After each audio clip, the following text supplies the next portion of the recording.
Bismillahirrahmanirrahim. Alhamdulillahilladzi awsala man syaa ila ma'rifatih faghaba an syuhudi ghairih fasara min khiyari khalqih. Ashhadu an la ilaha illallah wahdahu la syarika lahu fi mamlakatih wa ashhadu anna sayyidana Muhammadan abduhu wa rasuluhu wa afdalu safwatih.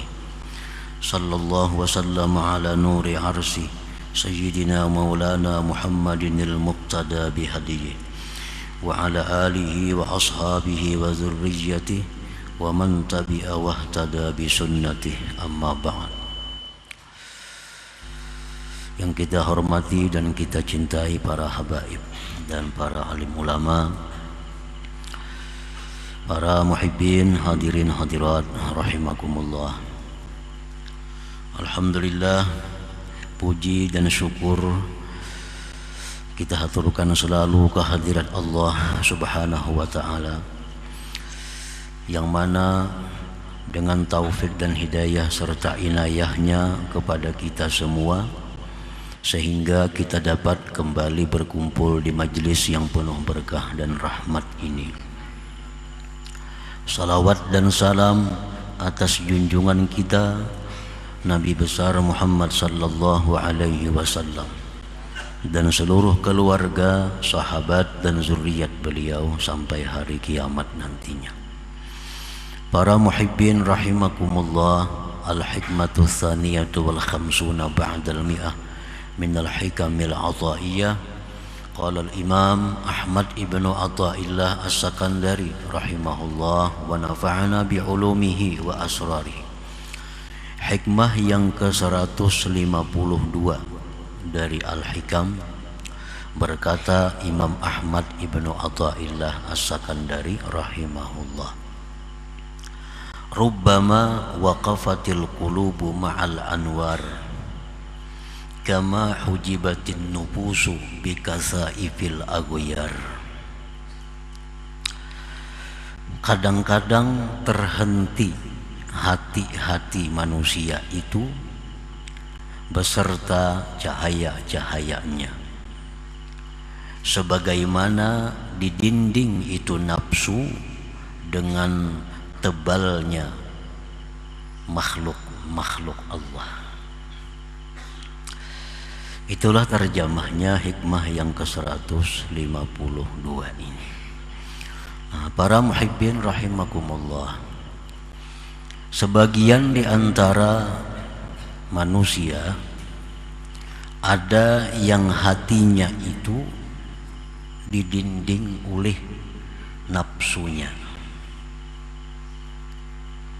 sehingga cahaya yang ada di dalam hati itu menjadi tertutup dengan tebalnya dinding nafsu tadi. Artinya orang ini hidupnya dikuasai, hatinya dikuasai oleh nafsunya.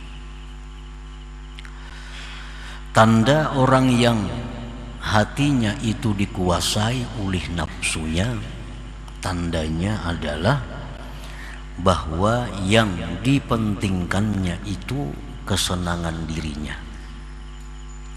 Yang kedua, tandanya adalah yang ditujunya itu adalah makhluk Allah Subhanahu wa ta'ala.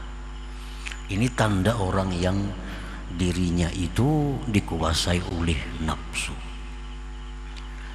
Yang dipikirkannya adalah kesenangan diri, kesenangan dirinya. Yang kedua, yang ditujunya itu adalah makhluk Allah.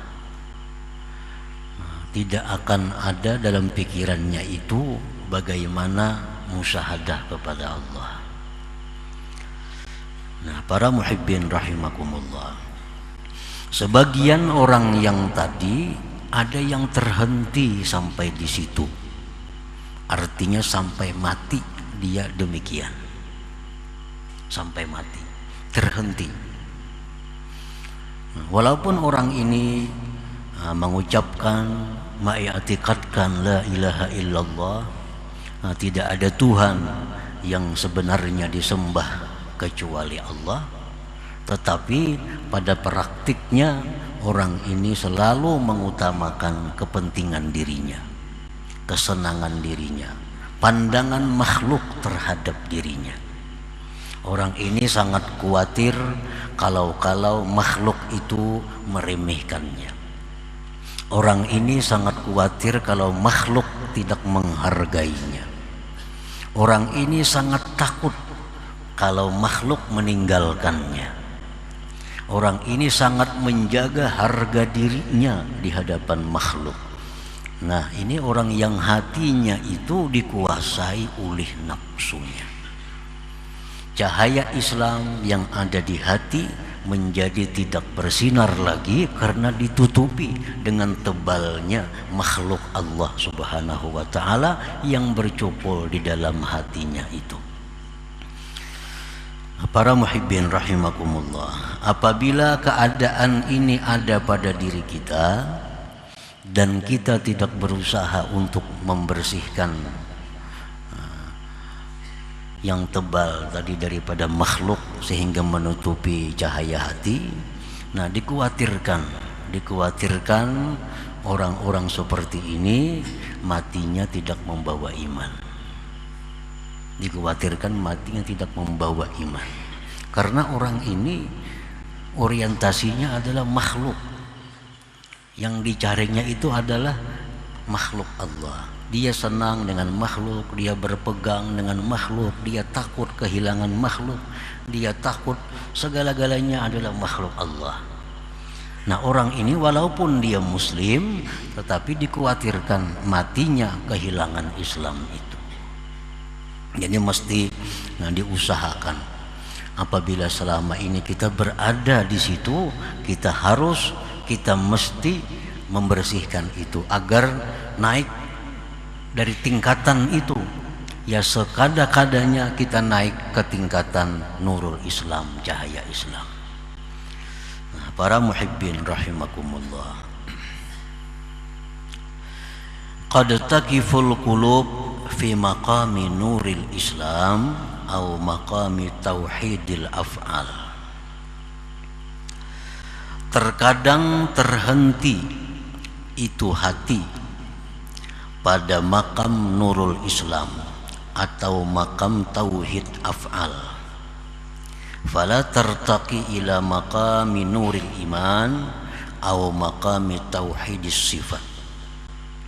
Maka tidak naik itu hati ke makam cahaya iman atau makam tauhid sifat. Ini orang sudah bagus, orang yang hidupnya sudah tidak dikendalikan nafsu. Walaupun asalnya demikian juga, manusia itu memang fitrahnya itu lebih dulu nafsu daripada akal.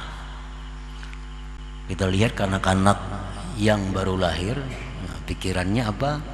Selalu nafsunya. Dia menyusu, dia menangis kehilangan ibunya, itu semuanya adalah nafsu. Jadi manusia ini pada dasarnya memang didahului oleh berkuasanya nafsu di dalam dirinya. Nah, apabila dia berusaha untuk menaikkan tingkatannya ke atas, maka orang ini akan sampai kepada makam nurul Islam. Dia sampai kepada makam tauhid af'al. Orang yang sampai di makam ini, orang ini sudah manis melakukan ibadah zahir. Orang sampai di makam ini sudah lezat membaca Al-Quran, sudah lezat berzikir.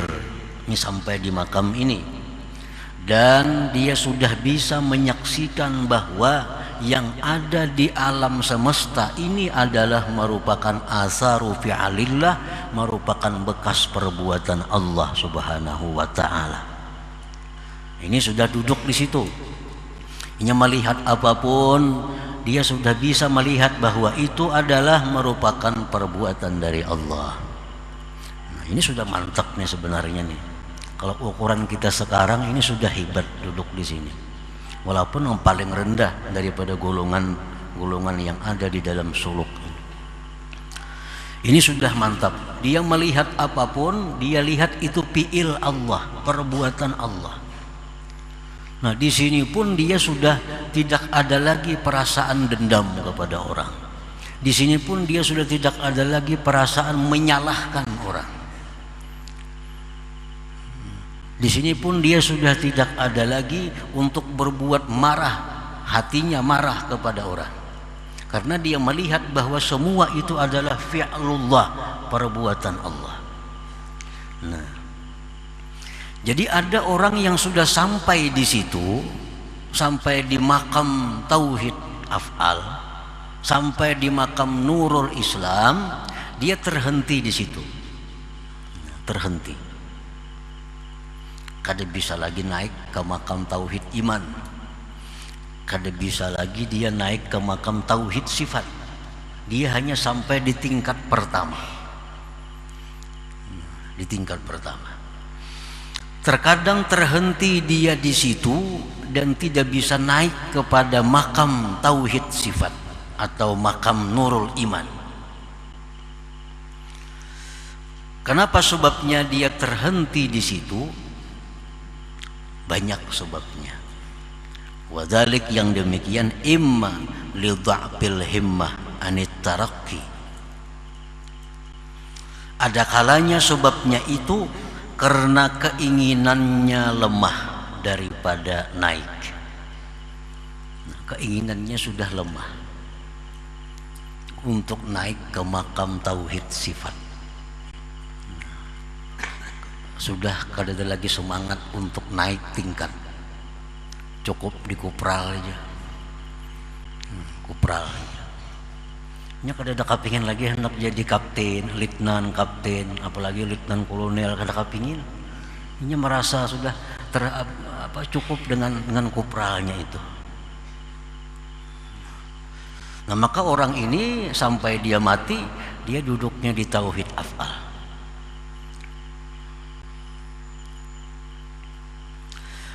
Wa imma li ru'yati annahu al-ghayah allati laysa syai'un fawqaha.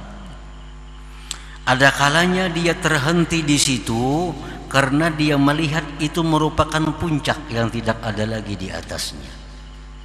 Dia menganggap bahwa ini sudah puncaknya. Nah, dia sudah menganggap bahwa sembahyang itu nikmat, sembahyang itu lezat, baca Quran itu tenang hatinya. Dengan makhluk ini tidak ada lagi perasaan-perasaan aneh-aneh, dendam, dengki, tidak ada lagi. Ini merasa itu sudah puncak. Nah, maka dia terhentilah sampai di situ.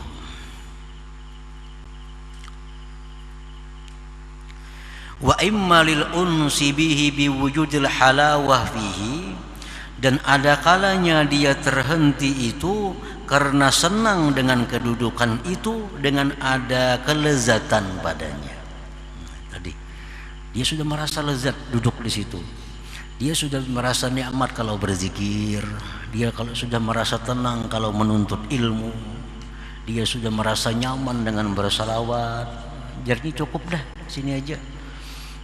Ada perlu lagi ke tingkatan-tingkatan yang lain. Padahal untuk orang-orang dahulu ini sudah merupakan kedudukan yang paling rendah. Tapi untuk ukuran sekarang, kalau ada manusia seperti ini sudah hebat ini. Ini sudah hebat, sudah langka. Orang yang nyaman baca Quran, orang yang nyaman berzikir, orang yang nyaman baca salawat, orang yang tidak ada dendam dalam hatinya, orang yang tidak ada apalagi dengki dalam hatinya, orang yang tidak ada menyimpan kejahatan kepada orang lain. Ini sudah hebat kalau ada zaman sekarang. Ini sudah langka. Padahal di zaman dahulu ini merupakan tingkatan pertama, hanya kelas 1. Nah, para muhibbin rahimakumullah. Wa